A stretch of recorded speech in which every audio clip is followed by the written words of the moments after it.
Hai Positive People, kita kembali melanjutkan seri pengajaran kita dalam Matius pasal 14. Kali ini kita mengambil ayat 24 sampai 33.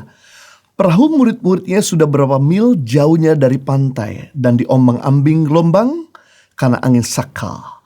Kira-kira jam 3 malam datanglah Yesus kepada mereka berjalan di atas air. Ketika murid-murid yang melihat dia berjalan di atas air, mereka terkejut dan berseru, "Itu hantu!" Lalu berteriak-teriak karena takut. Tetapi segera Yesus berkata kepada mereka, "Tenanglah, aku ini, jangan takut." Lalu Petrus berseru dan menjawab dia, "Tuhan, apabila engkau itu, suruhlah aku datang kepadamu berjalan di atas air." Kata Yesus, "Datanglah." Maka Petrus turun dari perahu dan berjalan di atas air mendapatkan Yesus. Tetapi ketika dirasanya tiupan angin, takutlah ia dan mulai tenggelam, lalu berteriak, "Tuhan, tolong aku."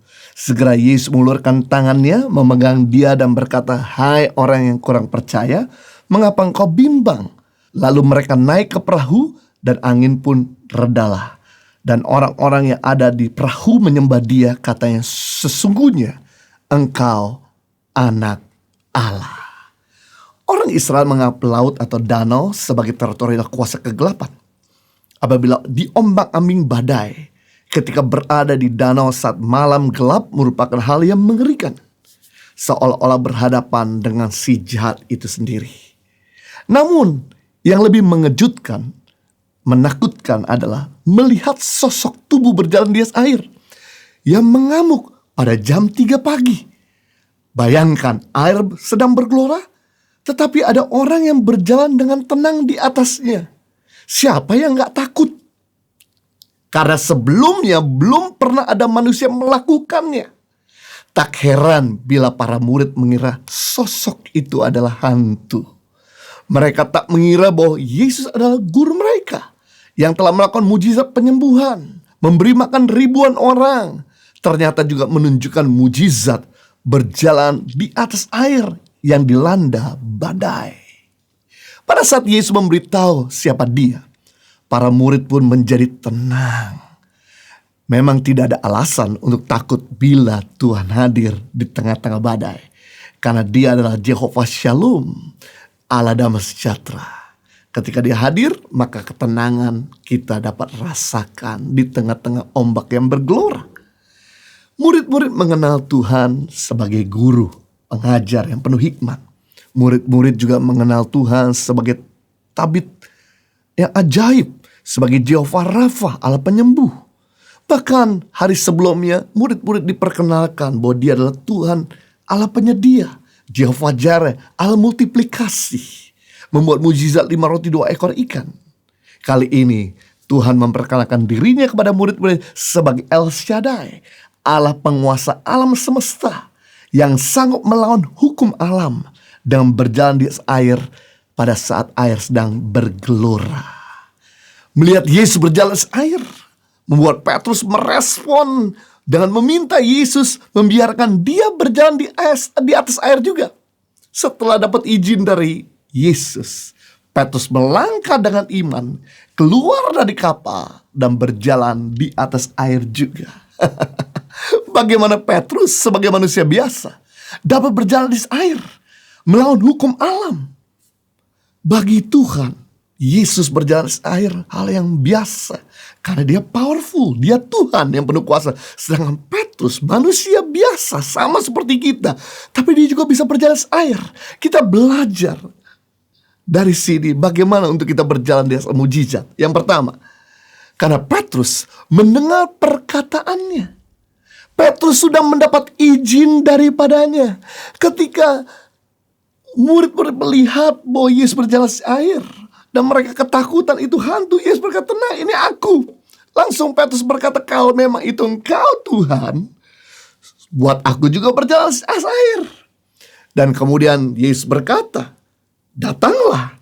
Saat Petrus mendengar suaranya, maka Petrus dengan berani melangkah dengan iman keluar dari kapal dan berjalan di atas air. Yang menarik di sini adalah, perhatikan, ketika Tuhan mulai menyampaikan perkataannya kepada manusia, berarti dia bertanggung jawab untuk melindungi, dan menjaga sesuai dengan perkataannya. Sebab kalau Tuhan suruh Petrus melompat, berjalan di air, tapi dia tidak bertanggung jawab atas perkataan, sedang mengancam nyawa Petrus. Itu sebabnya di sini kita belajar. Mungkin kita nggak berjalan di air seperti Petrus, tapi kita sedang berjalan di tempat yang tidak ada kepastian. Seperti saat-saat ini, di mana nggak ada lagi harta yang kita bisa andalkan di masa COVID-19. Tidak ada lagi pemerintah atau manusia yang kita bisa andalkan di masa COVID-19. Yang kita perlu lakukan adalah, sekalipun kita sedang berjalan di tempat tidak pasti, yang kita perlu lakukan, rajin-rajinlah untuk mendengar suaranya. Sebab kalau kita mendengar suaranya, dia akan bertanggung jawab untuk melindungi kita. Dia akan bertanggung jawab untuk menyertai kita. Dia akan bertanggung jawab atas perkataannya. Sebab yang luar biasa, dia berkata dalam 1 Korintus 10 ayat 13 bahwa pencobaan-pencobaan yang kita alami ialah pencobaan-pencobaan biasa yang tidak melebihi kekuatan manusia. Sebab Allah adalah Allah setia. Karena itu ia tidak akan membiarkan kamu dicobai melampaui kekuatanmu. Pada waktu kamu dicoba, ia akan memberikan kepadamu jalan keluar sehingga kamu dapat menanggungnya. Yang kita perlakukan ketika sedang berjalan di tempat yang tidak ada kepastian, yaitu kita mari mengambil kekuatan Tuhan. Tuhan ada di mana? Tuhan tidak jauh-jauh. Tuhan ada dalam diri kita. Yang kita perlakukan adalah mari kita ambil kekuatan Tuhan yang ada dalam diri kita.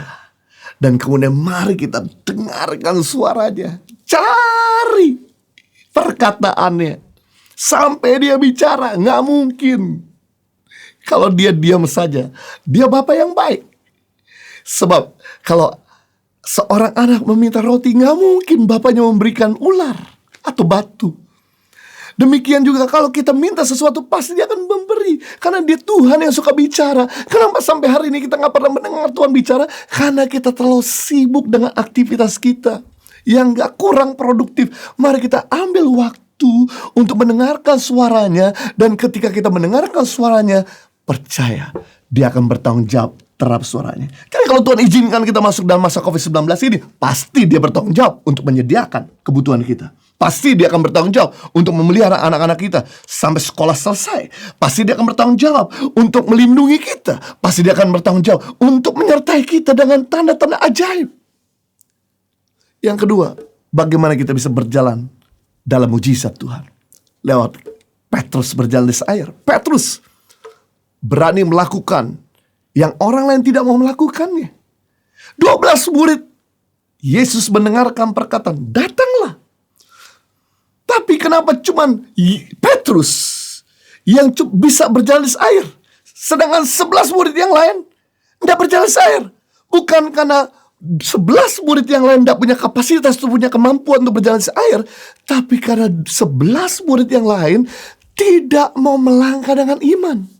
Hanya Petrus yang berani sendirian di tengah-tengah mayoritas orang banyak yang tidak mau berjalan di air. Petrus satu-satunya minoritas yang berani melangkah berjalan di air. Yang lain tidak mau melakukannya. Dan pada saat itu 11 murid-murid yang lain berkata, wow, amazing teman kita ini. Ketika Petrus berjalan di air, mereka berkata, wow, hebat kali teman kita ini. Saya beritahu, wow, hebat tidak pernah membuat kita berjalan di atas mujizat. Yang membuat kita berjalan di atas mujizat bukan bacot kita, bukan perkataan kita. Yang membuat kita berjalan di atas mujizat ketika kita mulai berani melangkah setelah kita mendengarkan perkataan Tuhan. Setelah kita dengar perkataan Tuhan, mari, walaupun mungkin orang lain takut melakukannya, lakukanlah. Maka akan lihat mujizat yang ajaib terjadi. Mungkin kau berkata, kan Petrus waktu berjalan di air, dia gak lama setelah itu dia tenggelam. Saya kasih tahu, sekalipun Petrus tenggelam, tapi Petrus sudah sendirian. Di sebelah Petrus ada Yesus yang menopang, menarik Petrus. Dan kemudian Petrus berjalan di air bersama dengan Yesus. Kali kedua, mungkin pada saat kita melakukan perkataan Tuhan, ada keraguan-raguan membuat kita gagal. Tapi jangan khawatir, kita gak sendirian. Kita berseru sama seperti Petrus berseru pada Tuhan, pasti dia akan topang kita. pasti dia akan angkat kita. Pasti dia akan berjalan bersama dengan kita. Di masa COVID-19 ini, di mana biasanya kami, sebelum masa COVID-19, kami selalu jadi pembicara itinerary, undangan. Berbicara di tempat-tempat, di gereja-gereja persekutuan-persekutuan. Tapi masa COVID ini membuat kami harus berhenti total. Dan jadwal kami di-cancel semua. Yang kami lakukan, kami tanya sama Tuhan apa yang harus kami lakukan. Dan Tuhan berkata, pelayananmu sekarang adalah musim yang baru. Pelayanan online. Kita mulai banting setir di minggu pertama. Dengan melakukan ibadah online. Dengan lakukan daily devotion secara online. Dan yang luar biasa ketika kita banting setir. Mungkin waktu itu gak banyak orang yang berani melakukan nih. Tapi kita coba melakukan dari nol. Dan ketika kita melakukannya hari ini. Kita melihat mujizat-mujizat terjadi. Bukan cuma kami diberkati. Setiap orang yang mendengarkan pun pasti diberkati. Termasuk positive people. Saya rindu. Bukan cuma Petrus yang sanggup berjalan di atas mujizat. Tapi kita semua pun bisa berjalan atas mujizat. Asalkan kita mendengarkan perkataannya. Pasti dia akan bertanggung jawab terhadap perkataannya atas hidup kita. Yang kedua, kita berani melakukan perkataannya. Yang mungkin orang lain tidak bisa lakukan. Maka kita akan berjalan di atas ketidakpastian. Dan dia akan memberikan pada kita jalan keluar. Tuhan Yesus memberkati. Live a better life.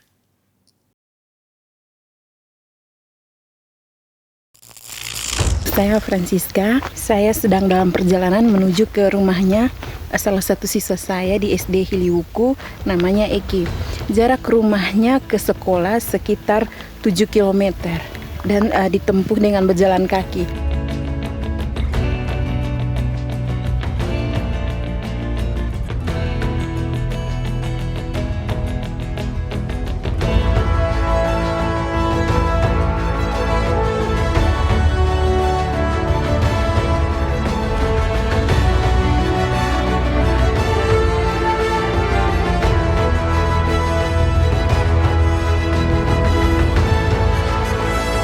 Suka duka, perjuangan guru tangan pengharapan dalam membangun pendidikan di pedalaman Indonesia.